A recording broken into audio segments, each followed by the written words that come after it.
Every cigarette is doing you damage. New research shows how tobacco smoke attacks a vital gene which protects lung cells from cancer. One damaged cell is all it takes to start lung cancer growing. Every cigarette is doing you damage. 따라해보겠습니다. 수평연통에 따라해보겠습니다.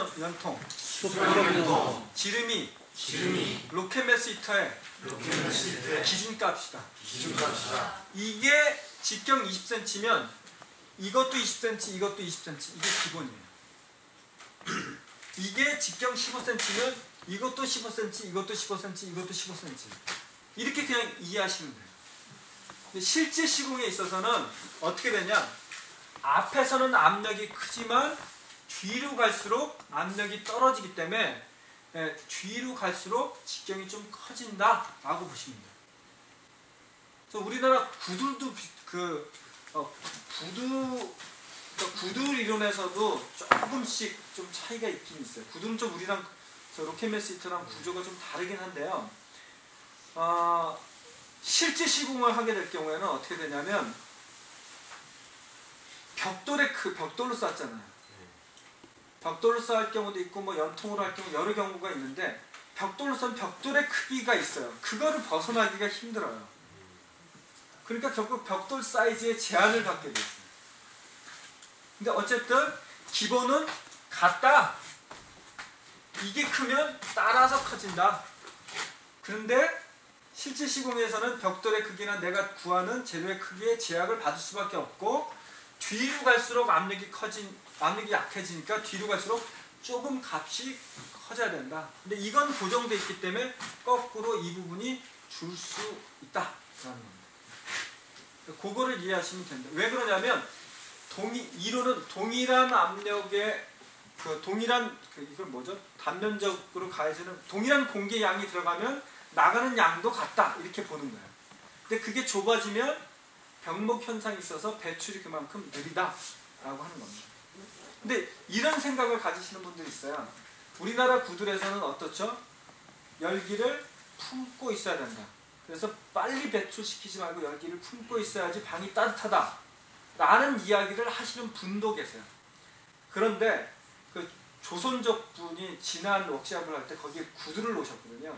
그럼 뭐 20평짜리 구두도 놓고 그래요. 그분 얘기랑 저희 얘기랑 똑같아요. 저는 그분을 직접 만나지 않았는데 김석균 선생님을 통해서 들었는데 그분 얘기도 뭐냐면 잘 드는 구들은 멈춰 있으면 안 된다. 열기가 확 하고 지나가야 된다. 빠르게. 단 열기를 충분히 방 안에 쓰도록.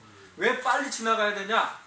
뭐냐면 뜨거운 열기가 마찰을 일으키면서 가야지 열전도가 빨리 일어난다는 거예요. 미지근한 열기가 거기 멈춰 있으면 뜨거운 열기가 못 온다는 거예요. 근데 계속 뜨거운 열기가 마찰을 일으키면서 가야지만 훨씬 방이 뜨거워진다는 거예요. 그래서 이 로켓매스 히터 이론에서도 열기가 정체되는 구간이 없도록 쭉쭉쭉 뽑아주는 거예요. 단 부딪히는 면적을 최대한 넓혀서. 근데 지금은 우리가 시공의 편리성 때문에 원형 연통을 사용합니다. 그런데 제일 좋은 건 사각형이 좋아요. 그것도 가로의 면적이 넓은 것을 썼을 때 열기는 위로 붙으니까 열기가 닿는 표면적이 넓어지는 거죠. 그래서 그게 훨씬 열 전도율이 높아집니다. 근데 그렇게 하려면 벽돌도 써야 돼요. 그러니까 힘드니까 연통을 씁니다.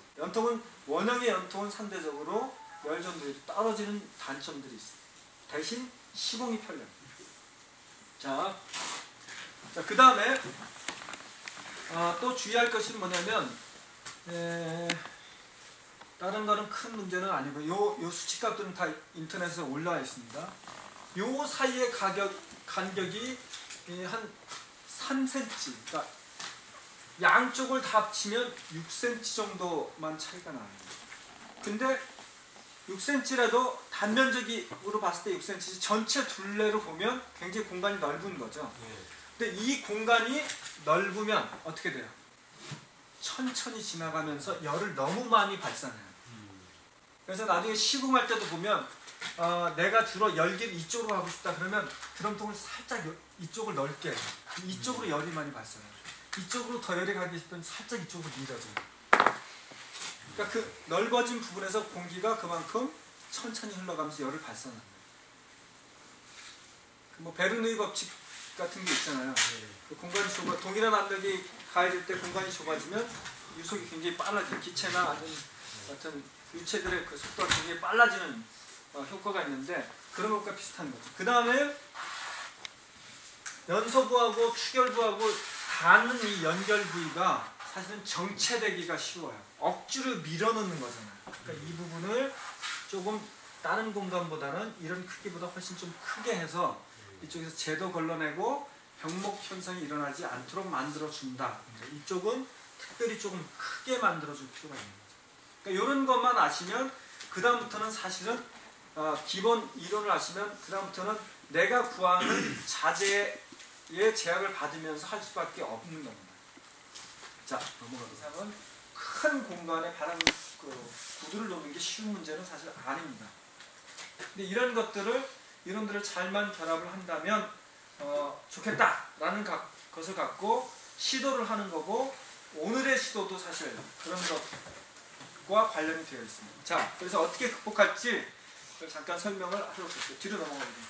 그 바깥에 아궁이를 만들고 그 다음에 히트라이저를 이중으로 만들고 분기를 세 개로 분기를 시키는 방식으로 해서 6평 되는 난방을 했고 성공을 했습니다. 굉장히 따뜻하게 지내신다 라고 하는 이야기를 들었습니다. 자, 그 다음에 산도님이 실험을 하신 게 있어요. 산도님은 ALC로 히트라이저를 만들고 구두를 흩은 고래하고 줄고래를 섞었어요. 연통을 사용하는 게 아니에요. 근데 그분도 작은 사이즈로 하니까 열량이 딸리더라. 그래서 화구를 더 키웠어요. 화구를 키우고 화구 밑에 공기를 주입할 수 있는 공기 주입구를 따로 두는 방식으로 해서 했습니다. 즉 아까 말씀드렸던 대용량 가마솥을 때우기 위한 장작 주입구와 공기 주입구를 별도 분리하는 방식을 산도님은 적용을 하셨어요. 인제에서 그걸 만들어서 집에서 시공을 하셨는데요. 그리고 화구를 좀 더 키웠습니다. ALC는 뭐 자를 수가 있잖아요. 그러니까 이렇게 크기를 좀 더 벽돌보다는 넓힐 수 있는 방식이었습니다. 근데 저희는 어떻게 했냐? 벽돌의 사이즈가 큰 게 길이가 220 정도밖에 안 나와요. 그러니까 화구를 키우고 싶어도 한계가 있어요. 그래서 저희는 그 3칸으로 나눴습니다. 히트라이저가 3개입니다. 장작 투입구가 3개가 되어 있어요. 대신 연소로가 3개고 장작구가 3개입니다. 그 다음에 열기가 상승하는 건 하나로 했어요. 통으로. 그래서 화력을 키울 수 있는 방식으로 견조한 방식입니다. 그 서양식 철물벽난로 비슷한 보시면 열기가 이렇게 꺾여 올라가죠. 저희 구조도 사실 열기가 꺾여 올라가는 방식을 그대로 취하고 있습니다. 오늘 만들 거는. 그런데 이것도 추결부가 없습니다. 그리고 바닥 난방을 하게 되고 이 밀어내는 힘이 약하니까 연통을 굉장히 크게 만들어요. 그리고 단열을 철저히 합니다. 그래서 이쪽의 상승 기류를 이용해서 이걸 빨아내는 역할을 하게 됩니다. 이건 뭐냐면 이 추결부를 크게 만들면 이쪽으로 가는 열을 추결부에서 이미 다 뺏어가기 때문에 한계가 있는 거예요. 그래서 오늘 사실은 이슈 중에 하나가 뭐냐면 우리도 공간 난방할 수 있는 추결벽을 일부를 만들 텐데요. 그러니까 뒤로 넘어가면서 이 앞쪽은 내화단열 벽돌로 해서 고온 연소가 되고 뒤쪽은 일반 벽돌로 해서 발열이 되게 할 텐데 이 추결부의 크기가 중요해요. 너무 커지면 일로 열이 안 갑니다. 가더라도 미지근하게 밖에 안 가요.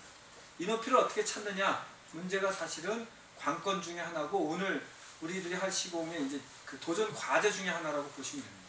이렇게 벽난로와 그 다음에 구들, 바닥 난방을 결합하려고 하는 시도가 우리나라에서 최상홍 씨의 사례라든지 아니면 이화정 선생님의 산촌 벽난로라든지 삼진벽난로에서 보일러 시공과 결합한 방식이라든지 다양한 방식들이 이제 적용이 되고 있는 거죠. 우리는 좀 다른 방식으로 적용을 하려고 하는 겁니다. 자, 또 다른 자료를 보여드릴게요.